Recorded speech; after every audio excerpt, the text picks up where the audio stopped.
Hello and welcome to Off the Shelf Reviews. I feel like we're dragging the bottom of the barrel of this franchise now. And I'm Gary, and today we're going to review and discuss Leatherface, which released in 2017. From writer Seth M. Sherwood and directors Alexandre Bustillo and Julien Maury. Iain, why don't you give us the synopsis? Well, the story of Leatherface is a prequel to Texas Chainsaw Massacre 3D.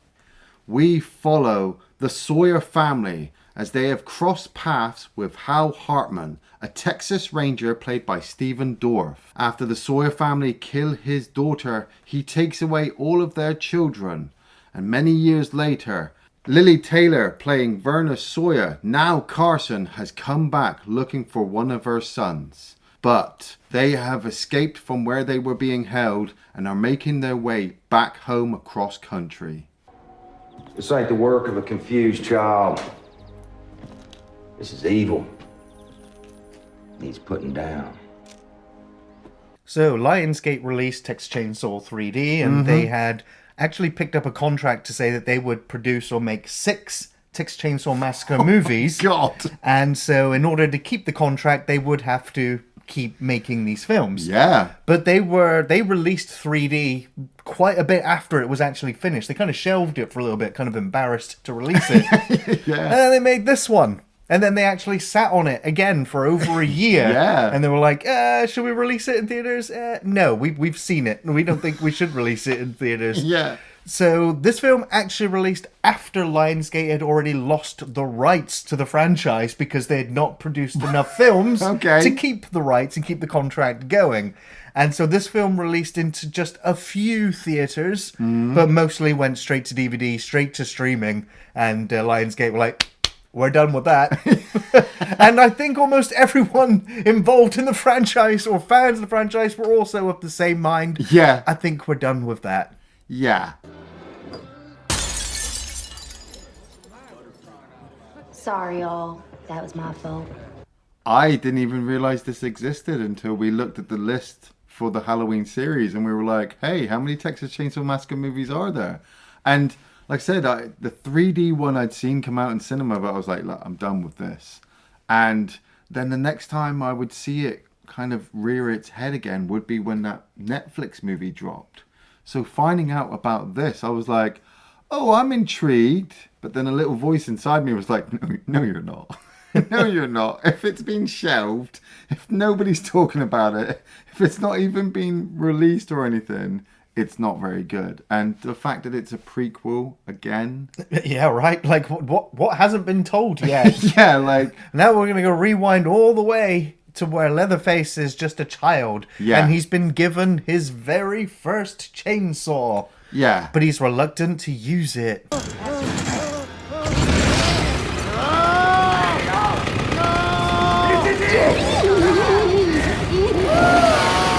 And that's it. They've got this guy tied up and supposedly he was stealing pigs. And Lili Taylor is now playing Verna Sawyer, the mum of the family. Wait a minute. Why wasn't she then in the original film? I don't know. But then in the sequel film. I'm still 3D, questioning who the father is. Right?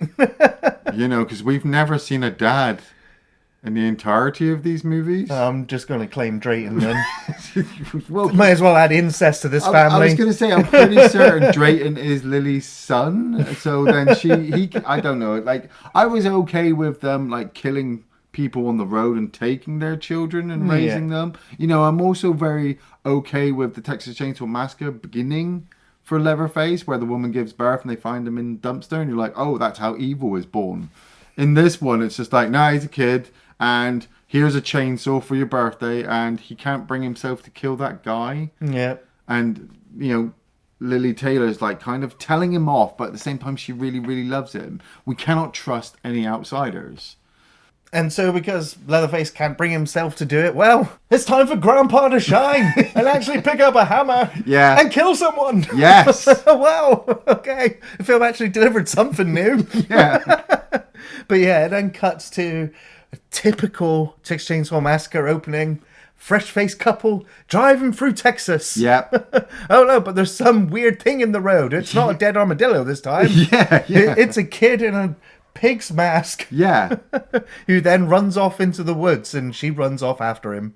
Yeah, you've got Betty and her boyfriend, and Betty gets out of the van and she sees the little boy, and I mean, she's not intimidated or scared or anything by this boy standing there with this cow pig mask thing on. And then he goes running off. Oh, that's right, it is a cow mask. Yeah. Yeah. But it's got like a hole in it, I think, where obviously they've kind of like stun shocked it or killed it. I don't know. But he runs off and Betty's just like, oh, I need to help him. And so she goes running off into cornfield after him.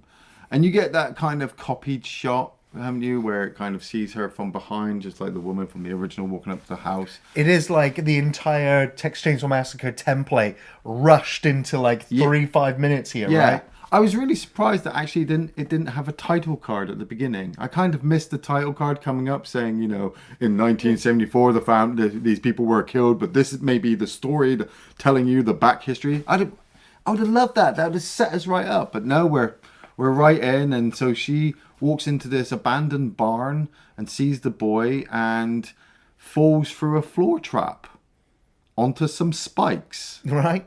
And so then the whole family come out and they're like, yay, you got her. Yay. Yeah. And they got this engine. It looks like a tractor engine or something, like hoisted up on top of her, and then they release it. And, well, now she's very dead. Are they cannibals? Do they eat, or do the... There's no sign of that in this film, I'd say. No, because especially with this girl, when they spiked her, I was like, oh yeah, you can still retrieve the body and maybe chop her up. And then they dropped the engine on her, and I was like, no, she mincemeat. But then we're seeing Texas Ranger Hal Hartman turn up, played by Stephen Dorff, and he gives the acting quality this movie needed, you know, by emotionally throwing himself onto the ground and proclaiming, is that my daughter in there? Is that my daughter?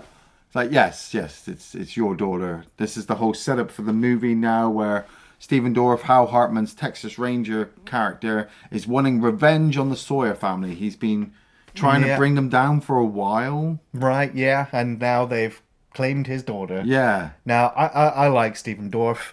I think he's a pretty competent actor, but this film, it does him no credit whatsoever. No. It feels like he's phoned it in. It is the least convincing performance in the film, and I think that's because he is like one of the named actors or stars of this film that you recognize. Yeah. But he is so flat in this, he's not convincing at all. You do not believe for a second that he's grieving the loss of his child. You don't feel it. It's a complete disconnect. And so when he is on his rampage throughout the film and he becomes so one note, you have no sympathy for him. That's a huge mistake for this film. Yeah. But on top of that, this is a prequel, so we have to have all the tie-ins as well. But as Iain said, his name is Hartman, Hal Hartman, which means he is therefore the father of the guy who ends up in the grinder at the end of 3D. On top of that, it's not exclusively said in the credits, but Ted, the guy that was in the car with his girlfriend just a minute ago, is actually Ted Hardestry, which means he's the father of the family of Sally from the first film. Yeah. So like, and Franklin. And Franklin, of course. Yeah. So okay, they're tying it all in. They're tying it all in, yeah. Such a small world. But Hartman decides to tell Werner, look, I can't hurt you or your family, but what I can do is I can take all of your children and I can lock them away, because obviously you're a bad parent, you know, and you're putting these children at risk. So I'm going to take them all away from you. And that really upsets Werner. We then jump 10 years later, and we are at the Gorman Institute for the Criminally Insane, and we are meeting up with Nurse Lizzie. It's her first day on the job, and she's just turned up and she's being introduced or led around by Dr. Lang, played by Chris Adamson, and he's basically telling her, like, look, these are all insane people. Don't try and be their friend. They're not worth it. Yeah, don't let your guard down. Be on edge around all of them, because anything could go wrong. And she is very swiftly confronted by one of these inmates. And Bud, who she had already been introduced to before, steps in to try to save her. And then Bud is then, of course, victimized by the staff and assumed to be the perpetrator and the bully, and is then subsequently taken downstairs into the dungeon to be given electric shock therapy along with one of the others there. Yeah. We've got Sam Strike playing Jackson, And he's the one who's basically giving Nurse Lizzie, played by Vanessa Grass, all of the information of this place. And he's really, really close friends to Bud. Like, he loves him. They've been taking care of each other. But Bud is the big, monstrous, silent, looming kind of figure. And the film... I don't want to say that the film forces it on you. Maybe it's just my experience with these types of characters. But it's like saying, this is a Texas Chainsaw Massacre movie. It's called Leatherface. Guess who the big guy is supposed to be? Huh? But the kid we saw in the first sequence was nowhere near this kid's size. I know. So it's going to have to be Jackson? Well, hopefully... Is Leatherface? Hopefully not, because Jackson's such a nice guy. He doesn't want to be violent. He's not like Ike. Ike's the kind of the guy who got into the fight with Bud, and Ike is wanting to get out because him and his girlfriend Clarice, played by Jessica Madsen, are both massively insane. I mean, we find a sequence where Clarice is trying to shove a mouse down another girl's throat. And then when there is a breakout, she is seen strangling another girl in her bed. But because obviously we've jumped 10 years, Verna Sawyer comes back. But now she's Carson, just like in Texas Chainsaw 3D.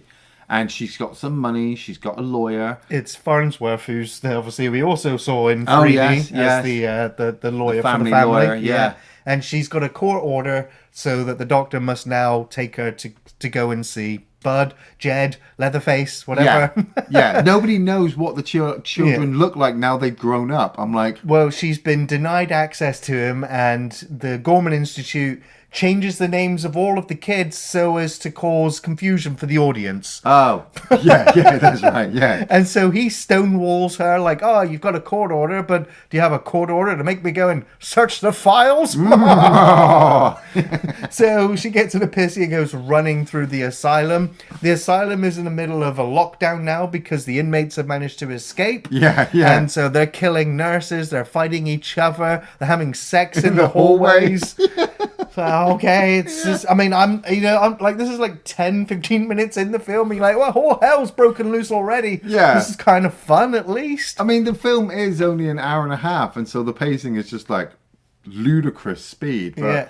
Bud makes his way up to the doctor's office. The guy who kind of incarcerated him and been torturing him. Yeah. And then smashes his head against the window until it eventually goes through the glass. Yeah, that was pretty good kill. Like I said, the film is... It's not hitting you over the head, but it's just like, look, Bud is the big monstrous person and he's killed this guy violently. I was going to say, for a film, it's pretty rare to see someone's head bounce off the glass so often before going through, especially when this is set in, 1955, I think it is, yeah.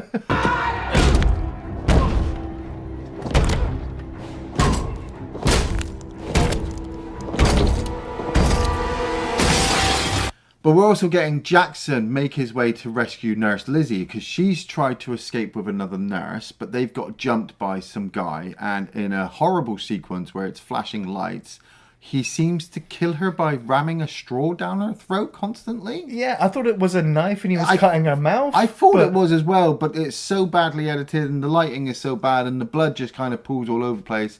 I just made it up in my head that he was kind of mouthing her with a straw. Yeah. But Jackson then comes along and beats the crap out of him and rescues Lizzie. But Lizzie is still kind of frightened by him because of his violent nature. Of course, yeah. I mean, this is still our first day. It was just like, oh, bless you. Like, you turned up like, I'm here to help everyone. I want to make sure that I'm the best nurse in this whole place. Yeah. I'll help every one of you boys. And then all hell breaks loose around her. So, yeah. She is a little bit shell-shocked, but she sees something in Jackson that he seems to be more logical, more straightforward. He has the good guy persona around him. Yeah, which then is, like I said, feeding back to the Jedediah that we saw at the beginning because he was unwilling on killing people. Yeah. But it's just like, okay, so we've got Bud, we've got Jackson. One of them has to be building up to be the Sawyer clan member. When they get out of the asylum, they're confronted by Clarice and Ike, and Lizzie is taken hostage along with Bud and Jackson. So they all jump into this car and they start bombing along because Ike wants to take them back to his family home because he reckons his mum will take care of them, which then makes you think, oh, maybe Ike is Leatherface because he wants to take us to see his mum, and we've got Werner running around who is a mum. But at the same time, Ike is planning on getting them all to Mexico so they can go and have new lives. So then I'm like, probably not him. Yeah, now. yeah. But yeah, it's trying to set up the mystery. Yeah. That's because that's what Texas Chainsaw Massacre needs, is the mystery of who Leatherface really is. That's it. So they dump their car and they have to make their way across land on foot. But they come across this diner. And Clarice and Ike are like, hey, let's go down and have some fun. We've got no money. We'll go down and just get some food. And once again, all hell breaks loose again. Yep, they noticed who's got the gun. She grabs the knife, kills the guy behind her, grabs the gun. Ike goes and grabs the shotgun, blasts the waitress. It's a bit of a massacre. Yeah. And so then I'm watching it, like, this is the first time I've ever seen this. I was like, this is like a poor man's Devil's Reject. Yes, I was getting that. Yeah. Absolutely. I was like, but you don't have style or the edge of Rob Zombie to really deliver it. Yeah. And so this just comes across as a real pale imitation of both Texas Chainsaw Massacre and Rob Zombie's stylings. Yeah. And it just feels really flat, really forced. And then the gunshot to the waitress, we just see the blood splatter. I was like, so they're even hiding away from the really grotesque stuff as well. I was like, this is all just feeling really forced, flat, and pointless. Well, it's funny that you bring up Devil's Rejects, because I was kind of thinking the same with Stephen Dorff's character. The way he was acting as the cop was kind of like the cop from Devil's Rejects, wanting to look for revenge for his brother's death. And it's I felt also the same when they get to this abandoned caravan sequence. They're holding out in there and they find a dead body. And it was kind of gross that Lizzie kind of falls over and her face falls on it, and then she pulls it away, it's all slimy. But then it gets even more grosser when Clarice and Ike are having sex. Now, I thought it was kind of a cool effect that they gave Clarice, like, burns on her chest. Yeah, you saw the burns on her face to begin with, but during the sequence, she's got a full body sort of prosthetic to make it look like she's horribly burned. That was kind of cool, but it was also really kind of gross that when he's, like, doing her from behind and she's making out with the corpse. I was like, oh, yeah, you're like, oh, we need to be as bad as Devil's Rejects. Right? It's like, yeah, let's push the envelope. We're Texas Chainsaw Massacre. We're going to make you feel sick and twisted and uncomfortable inside. Yeah. No, this didn't work at all. I'm just like, what are you doing, film? I just kind of feel a bit awkward. I'm like, why am I watching this? Right?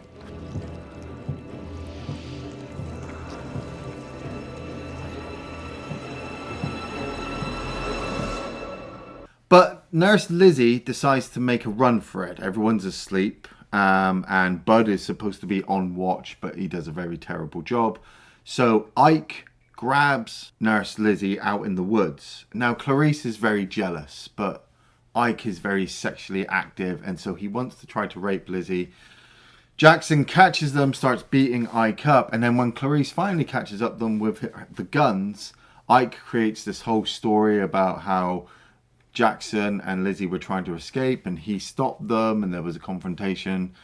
Clarice buys it and she walks away. Now, weirdly enough, Ike walks off to take a piss and Bud comes along and kills him, like knocks him out and then drags him to a rock and smashes his face in.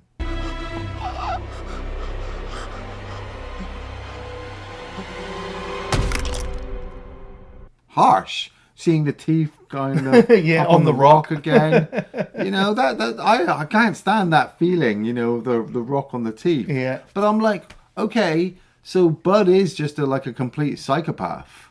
Like, you also mentioned he'd been shot at this point as well. Clarice as well. She's just like taken it upon herself to just go out into the woods and try to find Ike.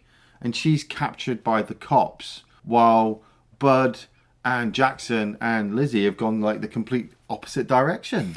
The Texas Ranger kills Clarice right out in the woods as well. Yeah. He has been taking revenge this whole time ever since his daughter died by getting all these kids locked up. And now that they're out, he's just like, yeah, let's kill them all. Let's kill them all. And he's also got his underling with him who's just like, don't you think you're being a bit too much, a bit too harsh, a bit too aggressive with these kids? And he's like, no, you've seen what they're capable of. You saw what they did in that diner. Plus, they killed my daughter. I'm like, well, maybe not these personally. Well, that's it, yeah. Then you see that other ranger turn up at the Sawyer's place, like looking for a handout of cash to give some information to the family as to where they think that their kid might be. Yeah. And then they kill him anyway. It was like, oh, okay. We're feeding them to the pigs. And I'm Right. like, okay, so they can't be cannibals then because They fed him to the pigs, they've right. got pigs. Unless they're not eating the pigs and they're killing the people and then eating the people and throwing the rest of the evidence to the pigs. I don't know. I don't know.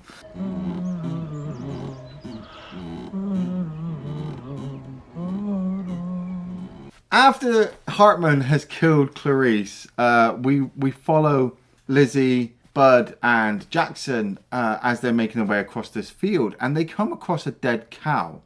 Now they're being chased by the cops with dogs, and so obviously they're sniffer dogs. So somehow they climb inside the cow.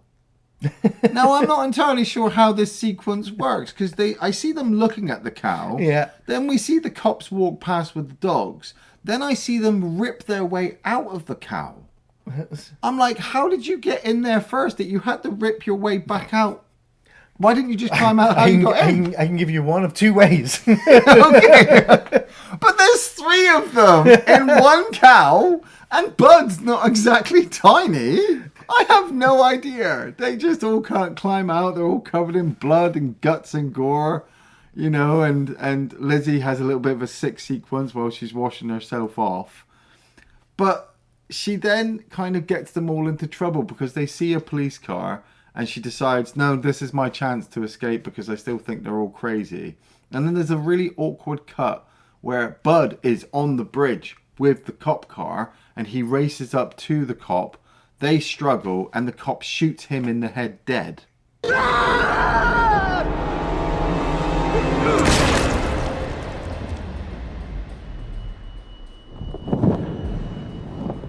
And so you might have a jolt of confusion if you're like, well, that's Leatherface. Well, so surely he's not dead.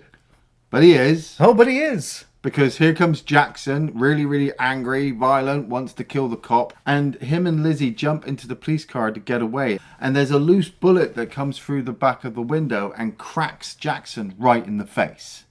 Damn. Yeah. That's a pretty nasty effect. Like, I mean, it's good. Like, it's actually a thumbs up for that gore effect. Yeah. Looks really good. And the actor is convincing in his selling of the, what's wrong with my face? Yeah. And now you're in that mode where you're like, okay, movie, you finally set it up. Jackson has to be Jedediah Sawyer because he's got the facial wound. And obviously it's kind of like 3D. Yeah. But how are we going to end all of this craziness? Well, they get taken in by the Carson Sawyer family and Mama Carson starts stitching Jackson up, like stitching his face up. Yeah. And well, that's actually after they've been lured up to the abandoned barn, haven't they, by Hartman. And yeah. Hartman has Jackson hung up just like his daughter had been hung up as well. And he's got Lizzie there, but he's kind of gone mental now because he wants Lizzie to witness this stuff. He wants to show how bad this family really is and these horrible people that are killing kids are. Yeah. But he is a monster himself. He just can't see it. Oh, well, maybe I'll just get on a roll. Kill every goddamn Sawyer I see. Ah! And they end up capturing Hartman and Lizzie and taking them back to the house. And while they're stitching the face up for Jackson, Lizzie decides that she's going to escape again. Yeah, and she goes and finds Hal, and Hal's like, yeah, I'm sorry, I've been such an arsehole. Yeah. I suppose we are on the same page, let's get out of here. Redemption arc incoming. Yeah, but nope, here comes the family. They pin Hal right back down, and they're like, hey, Leatherface, here's your chainsaw. It's time to get some revenge. Yeah. Fuck you!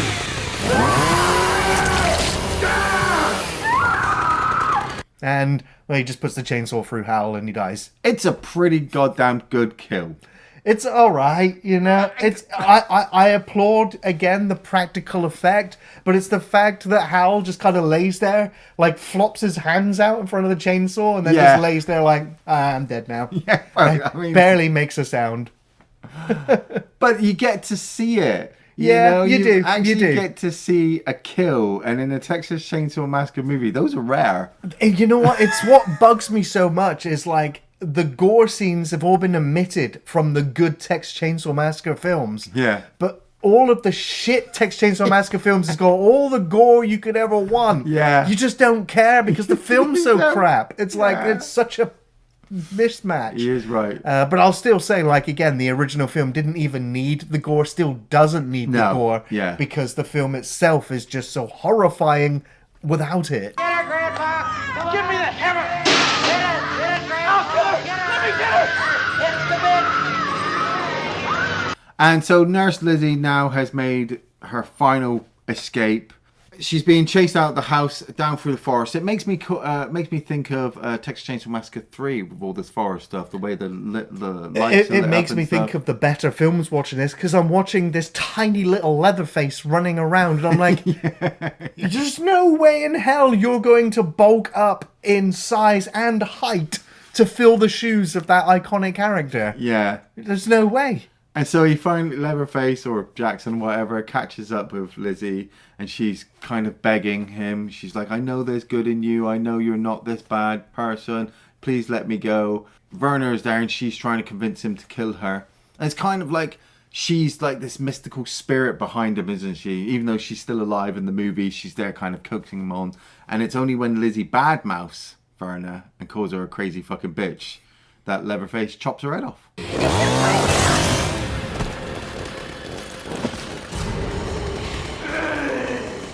I don't care. I didn't care for her halfway through the movie, so now she's dead. I'm like... It's such a sour note because you actually care for her after her first scene when she comes in so fresh and innocent and actually wanting to do good. She is a thoroughly good character. But again, by the midpoint, when Jax is like, oh, we need to go and help Bud, and she's like, forget Bud, he can look after himself. Yeah. I'm like, oh, that's the and that's the only real twist of her character where you're like, oh, she's maybe not as good and as self-righteous as we're led to believe she is. Yeah. But she's still mostly a good person, and so to see her just be decapitated right at the end, it's like, okay. But you kind of know that this family needs to go on into the original and then 3D. Yeah. So it's like, well, fine. See, it's the fact that you've just still got Jackson as Leatherface, which is just so unrealistic and so false.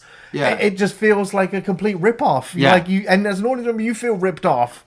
I feel as well, like, I would have liked it if Lizzie had been connected to the Sawyers. Like, she'd been planted into the hospital to find him. And then by the end of the movie, she actually reveals that actually she's part of the Sawyer clan. Or maybe she ended up being the girl from 3D who is the mother to the niece. You know, I don't know, using Lizzie a little bit more other than this red herring along the movie to convince us that, oh, Jackson's a good guy, Jackson's a good guy, Jackson's not a good guy. Oh, surprise!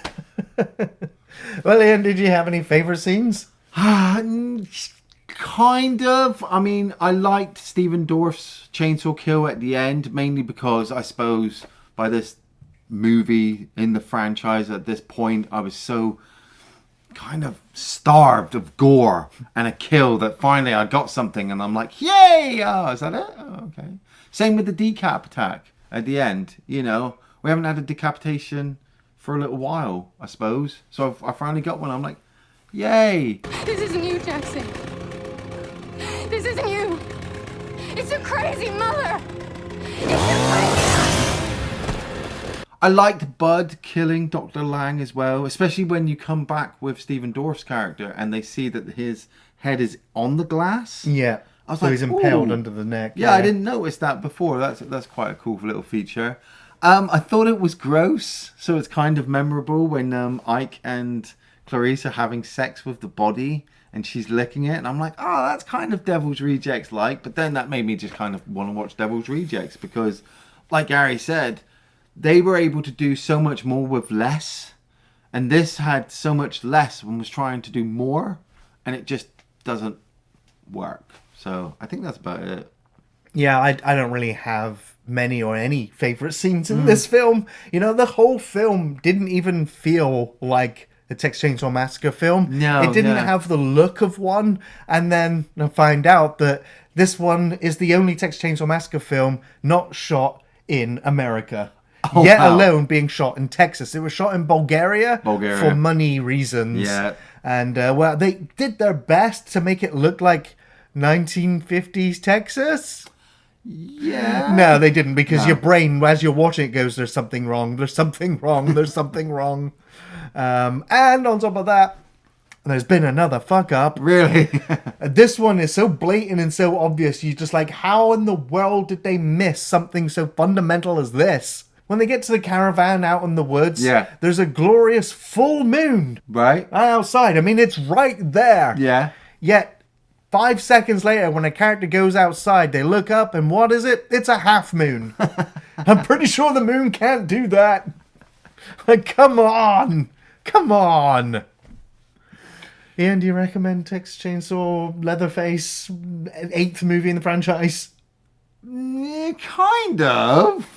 Because if you're watching 3D, then this kind of sets up 3D. And I don't know, like, number 2 still sucks balls, like, really bad. And Next Generation is almost unwatchable. And so I'm kind of comparing them on that level. And if that's the case, if certain people go, oh, number 2 is fun and you should watch it, then maybe you should watch Leatherface, because at least it's got some kills in it, some blood and guts. But at the same time, if you're sat there going, no, the original is just so fundamentally the greatest horror movie ever made, then don't ever watch Leatherface, because it just takes the piss. You know, it tries. Like all of these films try to do at this stage of the franchise, it tries to do something new, but it's actually just replicating what you've already seen before. By this stage, he should be in space. At this stage, Leatherface should be fucking walking the streets of Manhattan or doing something crazy, but instead, we're having to slog through this just so he can go to Netflix. No. I'm absolutely not recommending Leatherface. This was a truly pointless and irrelevant entry into this horror franchise. If anything, this prequel does more harm than good to the already questionable lore by having a stupid plot twist where we're meant to believe someone a quarter the size of Leatherface actually becomes this iconic figure. It's ludicrous, and it's insulting, and it cheapens the whole film and wastes everybody's time. The acting, it was okay, but I expected a lot more from Stephen Dorff, who sadly was just one note throughout. And as all the characters are mostly unlikable, it's hard to root for anyone, causing you to just disengage from the plot and the carnage rather than get invested. The gore was pretty good. Some convincing splatter and mayhem, but it alone is not worth checking this film out for. The only thing I'd give this film credit for is that at least it's not just regurgitating the exact same formula of the franchise of having a random group of people turn up into the Sawyer estate and then get chased around by a chainsaw and killed. This one at least attempted to do something different, and as a result failed miserably. But at least they tried. Avoid this one. It's on par with how low and awful and inept Texas Chainsaw 3D was. The monster lies within. Thanks for watching Off the Shelf Reviews. Don't try to lie again and promise to be true. You are still hillbilly true.